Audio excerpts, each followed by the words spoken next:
Okay, नमस्कार दोस्तों, मैं सुजीत वाजपेयी आप सभी लोगों का आरंभ द बिगिनिंग में बहुत स्वागत करता हूं।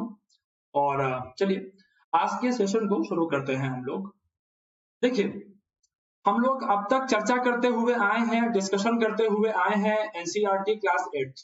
ठीक है, आज हम लोग चैप्टर 10 पर पहुंच चुके हैं। आज लास्ट चैप्टर है ये हमारी जो है एनसीईआरटी क्लास 8 की एनसीईआरटी का।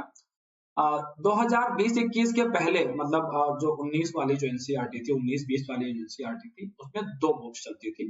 तो नया वर्जन आया है, उसमें जो है एक ही कर दिया गया है। कंटेंट मोर और लेस सारा सेम है, बट किताबें 2 थी तो अभी उनको एक कर दिया गया। ठीक है, इंडिया आफ्टर इंडिपेंडेंस की हमको बात करनी है। आजादी के बाद का जो हिंदुस्तान रहा, उसका जो है जो प्रमुख समस्याएं थी, उन समस्याओं से निपटा कैसे हमने। तो क्लास 8 के बच्चे को जो चीजें पता होनी चाहिए, ठीक है, और एक बिगिनर को जो चीजें पता होनी चाहिए, वो सब इस चैप्टर में लिखी हुई है। पहले हम लोग सोच रहे थे कि इस पर हम लोग वीडियो बनाए ना बनाए, फिर टीम के जो दूसरे मेंबर्स हैं they said to me sir इस पे वीडियो बना दीजिए। बना दीजिए इसलिए क्योंकि ठीक है, आपको लग रहा है इजी है, लेकिन जो बाकी जो स्टूडेंट्स हैं उनको एक ओपिनियन मिल जाएगा तो ज्यादा इजी रहेंगी चीजें उनके लिए। ठीक है, चलिए भाई शुरुआत करते हैं हम लोग जरा यहाँ से। देखो, जब देश आजाद हुआ ना हमारा, तो करीब 80 लाख लोग, 8 मिलियन, 1 मिलियन में 10 लाख लोग होते हैं, तो 80 लाख लोग शरणार्थी के रूप में भारत में पहुंचे। 500 से अधिक रियासतें थी, और इन रियासतों को यह आजादी थी कि वो चाहे तो पाकिस्तान चली जाए, चाहे तो भारत में आ जाए। ये सारी समस्याएं मिली थी विरासत में हमको। हमें कोई आजादी के रूप में फूलों की सेज नहीं मिल गई थी। जो हमारे उस दौर के नेता थे, और जब देश का संविधान लागू होगा, जवाहरलाल नेहरू पहले प्रधानमंत्री चुने जाएंगे, तो नेहरू को कोई फूलों की सेज नहीं मिल गई थी। क्या हो जी, कांटों का ताज। अच्छा, तो ये सारी समस्याएं हैं। ये एक दृश्य है, इलाहाबाद का दृश्य है, फरवरी 1948 का। 30 जनवरी 1948 को जब गांधी जी की हत्या हुई और फिर राजघाट में उनके शव को जलाया गया। ठीक है, और उसके बाद उनके जो अस्थियां थी, जो राख थी, उसको जब बहाया गया इलाहाबाद में जो है गंगा तट में, तो ये भीड़ है जो कि अपने राष्ट्रपिता को अंतिम श्रद्धांजलि देने के लिए उपस्थित हुई थी। और गांधी जी के ना रहने के बाद जवाहरलाल नेहरू का जो भाषण आया था, उसमें उन्होंने एक ही बात कही थी, डार्कनेस एवरीवेयर, हर तरफ अंधकार है। कैन बी ए क्वेश्चन, ये क्वेश्चन हो सकता है कि किसकी मृत्यु पर यह कहा गया, या किसकी मृत्यु पर नेहरू ने कहा, friends and comrades, the light has gone out of our lives and there is darkness everywhere. मित्रों, हमारे जीवन से प्रकाश चला गया है, अब सब तरफ सिर्फ अंधकार। ओके, अब इसके बाद में हम लोग थोड़ा और आगे चलते हैं। तो हमारी जो आबादी थी उस समय करीब 34.5 करोड़, ये 345 मिलियन लिखा है, करीब 34.5 करोड़ की आबादी थी हमारे देश की, जहां पर अलग अलग भाषा बोलने वाले लोग यहाँ पर मौजूद थे। ठीक है, एक ग्रामीण अर्थव्यवस्था थी, अशिक्षा का स्तर बहुत ज्यादा था। अब अलग अलग धर्म समुदायों के लोग थे, देश में दंगे हुए थे, हिंदुस्तान और पाकिस्तान 2 देश बन करके आए थे, 10 लाख से ज्यादा लोग दंगों में मारे गए थे, और इन्हीं सबके बीच में हमें आजादी मिली थी और हम अपने संविधान की रचना कर रहे थे।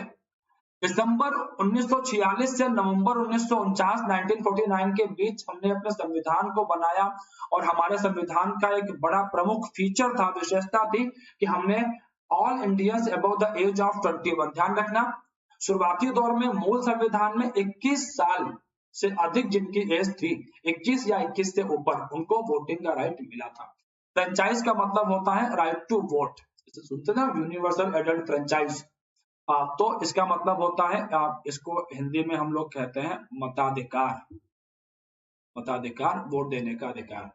अब ये बात समझिए कि अमेरिका के अंदर में, ब्रिटेन के अंदर में महिलाओं को जो वोटिंग के अधिकार थे वो उनको लड़के लेने पड़े, लेकिन हमारे यहाँ पर जिस दिन हमारा संविधान लागू हुआ उसी दिन महिलाओं को भी वोटिंग का अधिकार मिला। ये संविधान सभा के सेंट्रल हॉल की कुछ पिक्स हैं, जहां पर जवाहरलाल नेहरू 13 दिसंबर, 13th of December, ये नेहरू जी है यहाँ पर 13 दिसंबर 1946 को उद्देश्य प्रस्ताव प्रस्तुत कर रहे थे।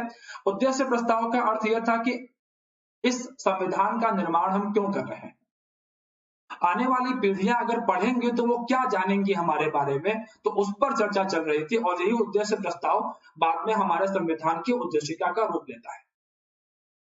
एक दूसरा जो एक तत्व है, एक विशेषता है, ठीक है, that the constitution was that it guaranteed equality before the law to all citizens, या आसान भाषा में कहें तो आर्टिकल 40, हर व्यक्ति कानून की निगाह में बराबर है। ये बात कह तो दी गई, लेकिन क्या इसको लागू करना इतना आसान था?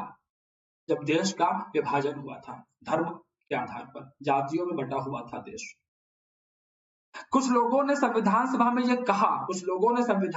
यह कहा कि जैसे पाकिस्तान को एक मुस्लिम राष्ट्र डिक्लेयर किया गया है, वैसे ही हिंदुस्तान को एक हिंदू राष्ट्र डिक्लेयर किया जाए और हिंदू सिद्धांतों के आधार पर देश को चलाया जाए। लेकिन अधिकांश लोगों ने, और भारत के पहले प्रधानमंत्री जवाहरलाल नेहरू ने कहा कि हम क्या चाहते हैं, हम क्या अपने देश को हिंदू पाकिस्तान बनाना चाहते हैं? जवाहरलाल नेहरू ने इन्हीं सब के बीच में जो कि दंगे हुए थे, तो भारत में जब चुनाव वगैरह हुए, जो अन्य राज्यों के जो मुख्यमंत्री बने, तो इसमें जवाहरलाल नेहरू ने, ये उनके लेटर का कटिंग है, नेहरू जी के लेटर का, जिसमें नेहरू जी लिख रहे हैं कि दंगे हुए हैं, मुस्लिमों के लिए पाकिस्तान बना है, ये बिल्कुल सच बात है, लेकिन भारत के अगर कोई ऐसे मुस्लिम हैं जो भारत में रहना चाहते हैं, तो हमें उन्हें सुरक्षा देनी पड़ेगी, और उनकी आबादी इतनी ज्यादा है, वो है माइनॉरिटी में, लेकिन उनकी अगर हम संख्या देखें, नेहरू जी की बात समझिए, आज के कांग्रेसी नेताओं की तरह नहीं सोचते थे वो। नेहरू जी ने बहुत जगहों पर यह बात कही कि भारत के अंदर में क्या वास्तव में मुस्लिम समुदाय को अल्पसंख्यक कहना चाहिए, जबकि उनकी आबादी करोड़ों में है। खैर वो एक अलग बहस है। यहां पर भी वो यही कह रहे हैं, we have a Muslim minority who are so large in numbers that they cannot even if they want go anywhere else. उनकी आबादी इतनी ज्यादा है, हालांकि वो अल्पसंख्यक है, लेकिन आबादी इतनी ज्यादा है कि अगर वो कहीं जाना चाहे तो भी नहीं जा सकते। पाकिस्तान हमें प्रोवोक करेगा, whatever the provocation from Pakistan and whatever the indignities and horrors inflicted on non-Muslims there,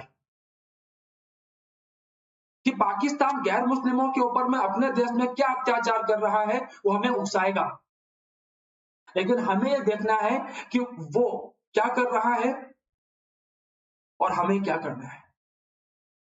हमें यह तय करना है कि हमें एक सभ्य देश बनना है या नहीं बनना है, कि हमें वही करना है जो पाकिस्तान कर रहा है, तो फिर हम वही बनेंगे जो पाकिस्तान बनेगा। क्या बिल्कुल सही बात कही थी नेहरू जी ने, कि अगर हम वही करेंगे जो पाकिस्तान कर रहा है, तो फिर हम वही बनेंगे जो पाकिस्तान बना। और आज 2021 में नेहरू जी की ये बातें कुछ ज्यादा बढ़िया समझ में आती है। और इसके अलावा हमारे सामने जातिगत विभिन्नताएं थी।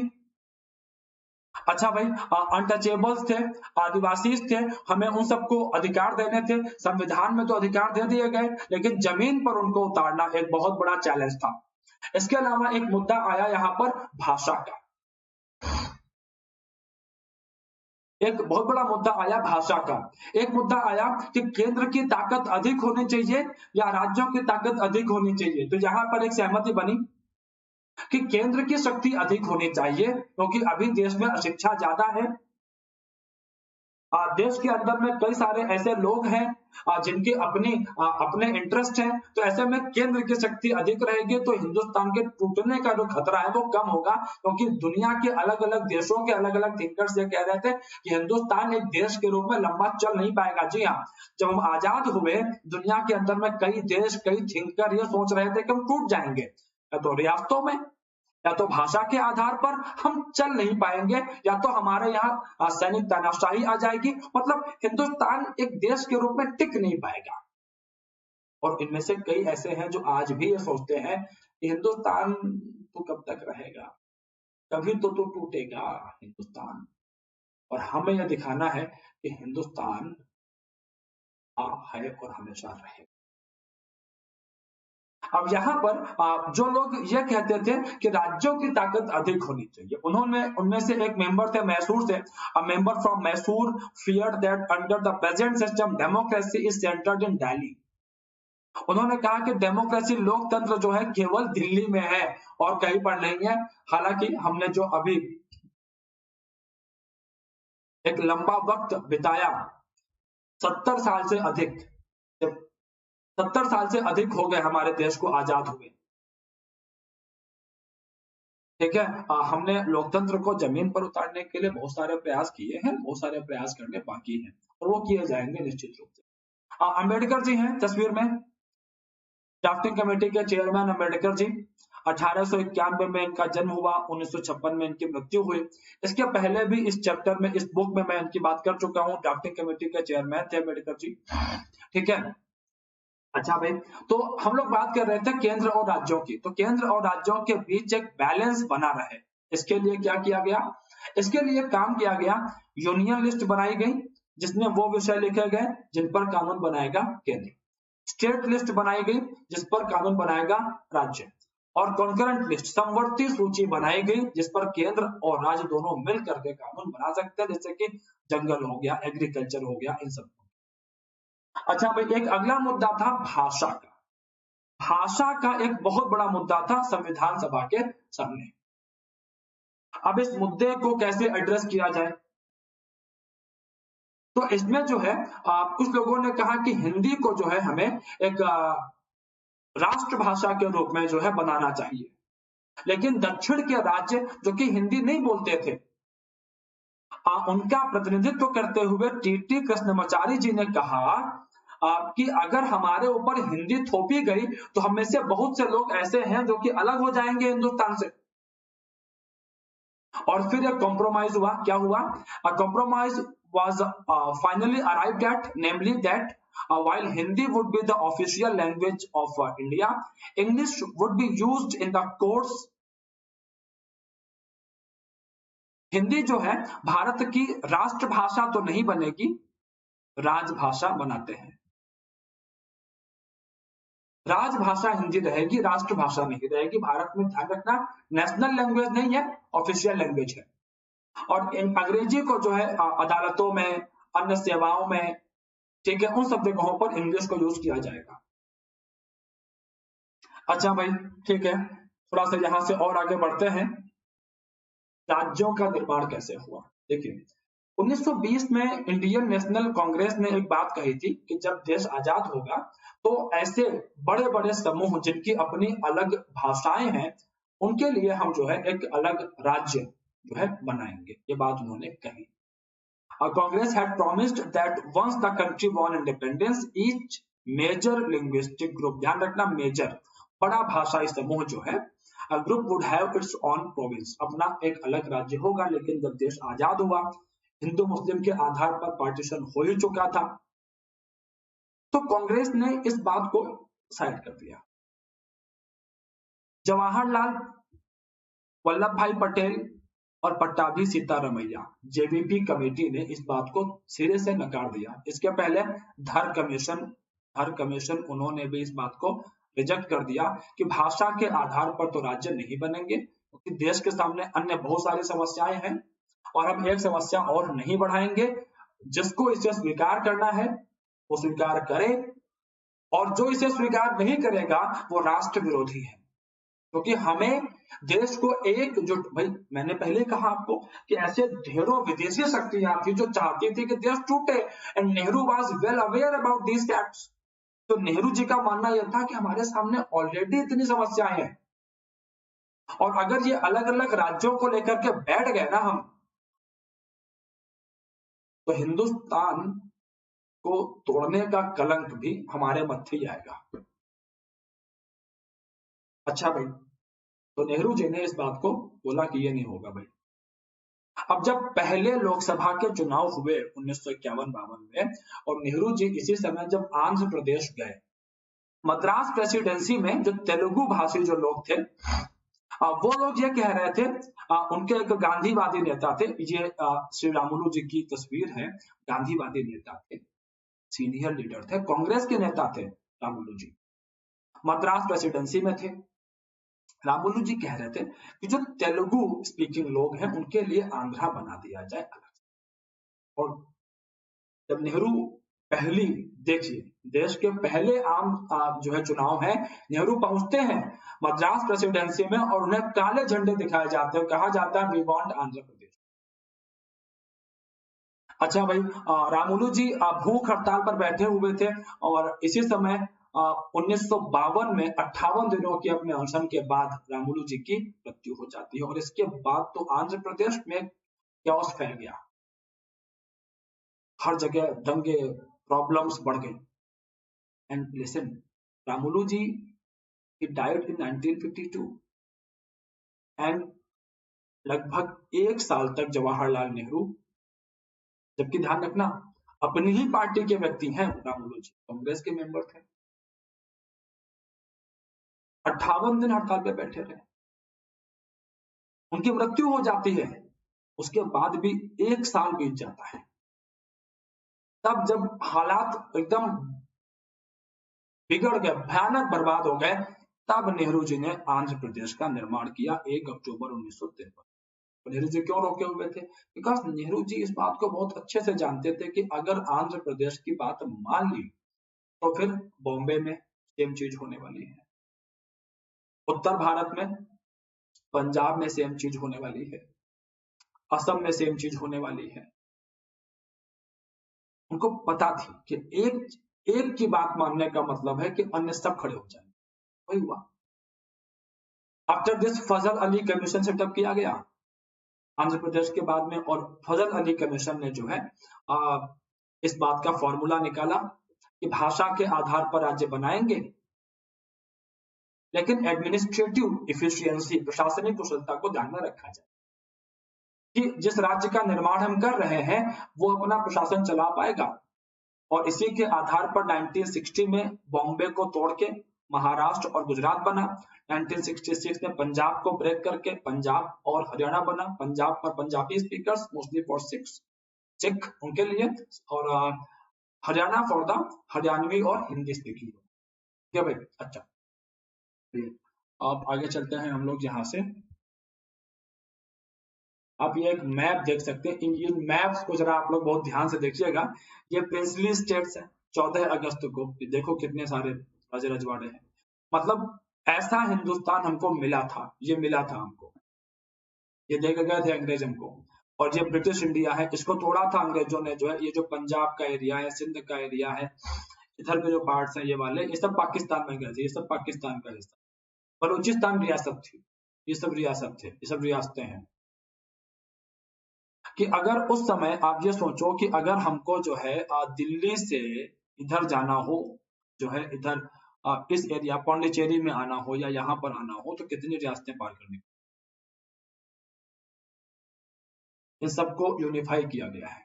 अच्छा भाई, अब यहाँ पर इस मैप में आप देखिए कि जब देश आजाद हो गया, जो रियासतें भारत में शामिल हो गई, ठीक है, फिर 1956 में इनको पुनर्गठन किया गया है। तो ये फिर एक नया मैप हमारे सामने उभर कर आया 1956 का। अच्छा भाई, इसके बाद में विकास के लिए, इरिगेशन, किसानों की समस्याओं को दूर करने के लिए बांध वगैरह बनाए गए। इसी में से महानदी पर बांध है, हीराकुंड डैम है हमारा, ठीक है भाई। अच्छा, यहाँ पर स्टेट का बड़ा अच्छा मतलब, हालांकि संविधान में यही मतलब होता है कि आप जब संविधान पढ़ेंगे, ठीक है, पॉलिटी वगैरह, तो वहां स्टेट का मतलब होता है सरकार से, कंसर्न विद द गवर्नमेंट। यहाँ स्टेट का मतलब ये नहीं होता है कि आप राज्य सरकार लेके बैठ जाए। अच्छा, हमने मिक्स्ड इकोनॉमी को अपनाया, जहां पर पूंजीवादी अर्थव्यवस्था और समाजवादी अर्थव्यवस्था दोनों साथ चलेंगे। कुछ लोगों ने विरोध किया, कुछ लोगों ने समर्थन किया, कुछ लोगों ने कहा कि भाई मिश्रित अर्थव्यवस्था से बहुत लाभ नहीं हो रहा है, पूंजीवादियों को अधिक लाभ हो रहा है, अमीर और अमीर हो रहा है, गरीब और गरीब हो रहा है। 1956 के अंदर में हमारा दूसरा 5 ईयर प्लान आया था, ये गांधी सागर बांध है। गांधी सागर बांध चंबल नदी पर बनाया गया, ठीक है, 1960 में पूरा हुआ था, एमपी के अंदर में बांध है।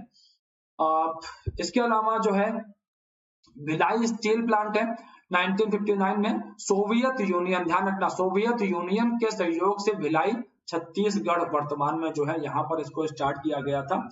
धीरे धीरे हिंदुस्तान आगे बढ़ रहा था और जब हमने औद्योगिकरण स्टार्ट किया तो गांधी जी, तो मैं पढ़ा चुका हूं आपको, गांधी जी टेक्नोलॉजी के विरोधी थे। गांधी जी के एक फॉलोवर थे मीरा बहन। मीरा बहन ने 1949 में एक लेटर लिखा। उन्होंने कहा कि टेक्नोलॉजी से, साइंस से, मशीनरी से हो सकता है कि इमीडिएटली इंसान को फायदा हो जाए, लेकिन लॉन्ग रन में इंसान को नुकसान ही होगा। ठीक है भाई, ओके, ये मानना था गांधीवादी थिंकर मीरा बहन का। इसके अलावा एक अगला मुद्दा था एक स्वतंत्र विदेश नीति का निर्माण, एक बहुत बड़ा कंसर्न। जिस समय देश आजाद हुआ, सेकेंड वर्ल्ड वॉर खत्म हुआ था, पूरी दुनिया दो खेमों में बटी हुई थी।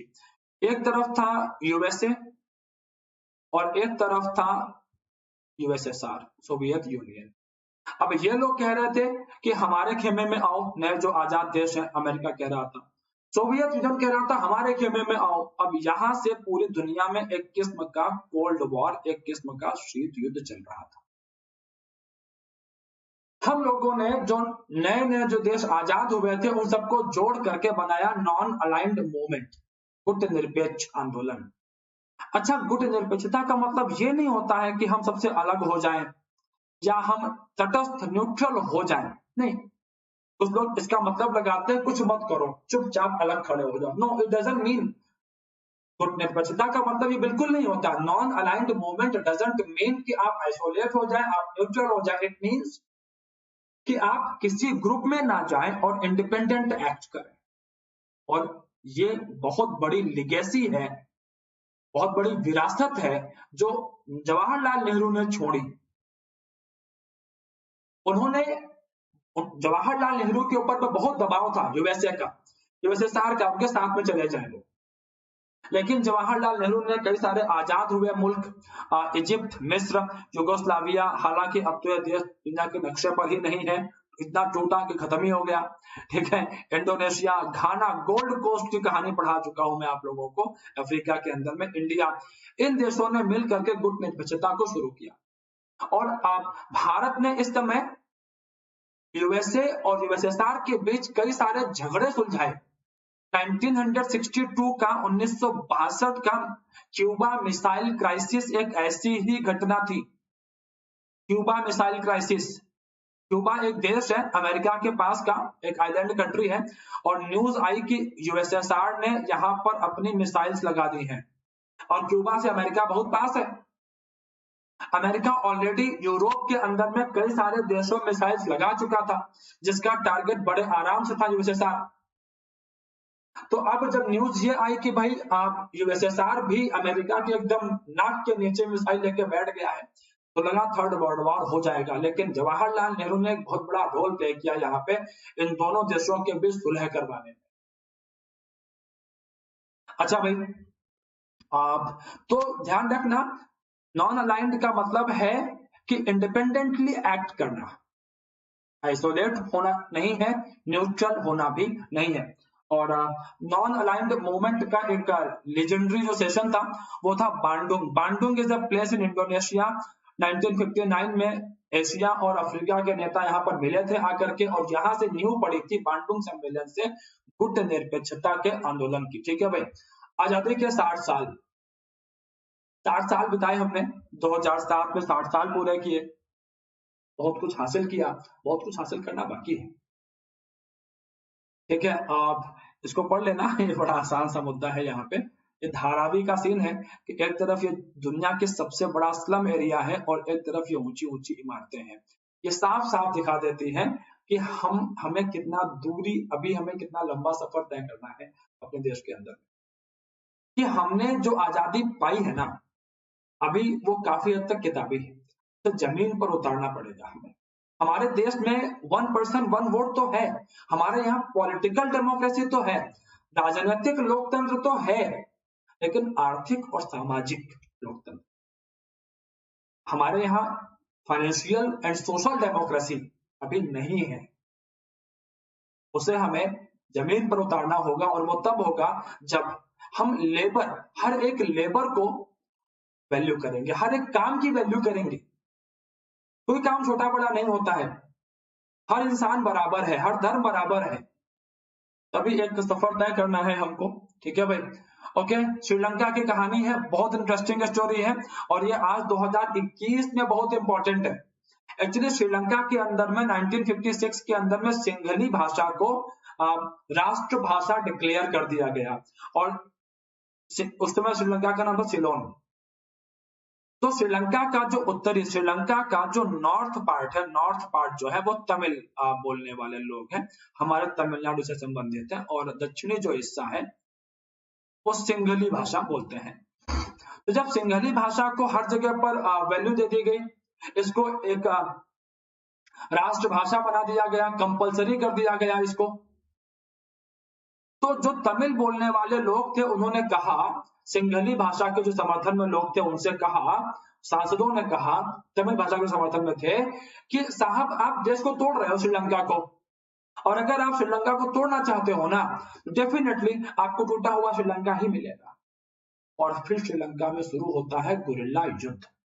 LTTE लिट्टे एक बहुत बड़ा संगठन उभर के आया, एक लंबे वक्त तक श्रीलंका गृह युद्ध में फंसा रहा। 2021 में ऑल्दो सिविल वॉर खत्म हो चुकी है, लेकिन वहां पर अभी भी तमिल और सिंघलियों के बीच का विरोध खत्म नहीं हुआ। इसी के आधार पर आप देखो कि जब पश्चिमी पाकिस्तान के जो लोग थे उन्होंने पूर्वी पाकिस्तान जो आज बांग्लादेश है, ध्यान रखना दो बहुत अच्छे केस स्टडी है पाकिस्तान का और श्रीलंका का। श्रीलंका में जब भाषाओं की कद्र नहीं हुई, श्रीलंका में सिविल वॉर हुआ, क्योंकि किसी से उसकी लैंग्वेज छीनने का मतलब है कि आपने उसकी पूरी आइडेंटिटी छीन ली भाई साहब, ध्यान रखिए इस बात को। और जब पश्चिमी पाकिस्तान जो पंजाब की तरफ का क्षेत्र है, जब उन लोगों ने उर्दू भाषा को, जो पूर्वी पाकिस्तान है जो कि थे मुस्लिम लेकिन बंगाली बोलते थे, ध्यान रखना पश्चिमी पाकिस्तान या वर्तमान पाकिस्तान में उर्दू बोलते हैं, पूर्वी पाकिस्तान बंगाली बोलते हैं, वो है मुस्लिम दोनों। और जब उस उर्दू कल्चर को बंगाली कल्चर के ऊपर में थोपने का प्रयास किया गया तो क्या हुआ फिर? विद्रोह। ध्यान रखना पाकिस्तान टूटा भाषाई आधार पर, और यह हमारे लिए एक सबक है कि हम सब भाषाओं की कदर करें, थोपने की कोशिश कुछ भी ना करें। आपसी सहमति बहुत बड़ा मुद्दा होता है लोकतंत्र में, आपसी सहमति बहुत महत्वपूर्ण है। जो लोग उत्तर भारत में बैठ के बोलते हैं ना कि हिंदी सब जगह लगा दो, तो ऐसे ही हमारे भाई बहन होंगे जो केरला में और तमिलनाडु में बोलते होंगे सब जगह लगा दो तमिल या मलयालम या कन्नड़, isn't it? तो नंबर्स, डेमोक्रेसी में सबकी सहमति देखी जाती है, ये नहीं देखा जाता है कि मैक्सिमम लोग किस पक्ष में हैं। भाई अगर आप भाषाओं के आधार पर लोगों के हेड काउंट, अगर आप हेड काउंट करोगे फिर तो हिंदी आगे निकल जाएगी, लेकिन आपको यह भी देखना पड़ेगा कि हिंदी के अपोजिशन में कितनी बड़ी संख्या खड़ी हुई है, उनका भी तो सम्मान करोगे ना, वो भी तो इस देश के ही नागरिक हैं। हाँ, आप नॉर्थ ईस्ट में क्या करोगे जाके जहां सब इंग्लिश बोल रहे हैं या अपने स्थानीय भाषाएं बोल रहे हैं, जो हमारे आदिवासी रहते हैं झारखंड में, छत्तीसगढ़ में, आप उनका क्या करेंगे? जारवास का क्या करेंगे? जो जारवा है उनका आप क्या करेंगे? तो एक सभ्य, एक मैच्योर, एक वयस्क लोकतंत्र की निशानी होती है कि वो अपनी विविधता को स्वीकार करता है, डाइवर्सिटी को एक्सेप्ट करता है, तो साथ में। Okay, thank you. मॉडर्न यहां से खत्म हो गई है, इसके बाद एंशिएंट और मेडिवल जो भी होगा शुरू करेंगे। ठीक है, थैंक यू।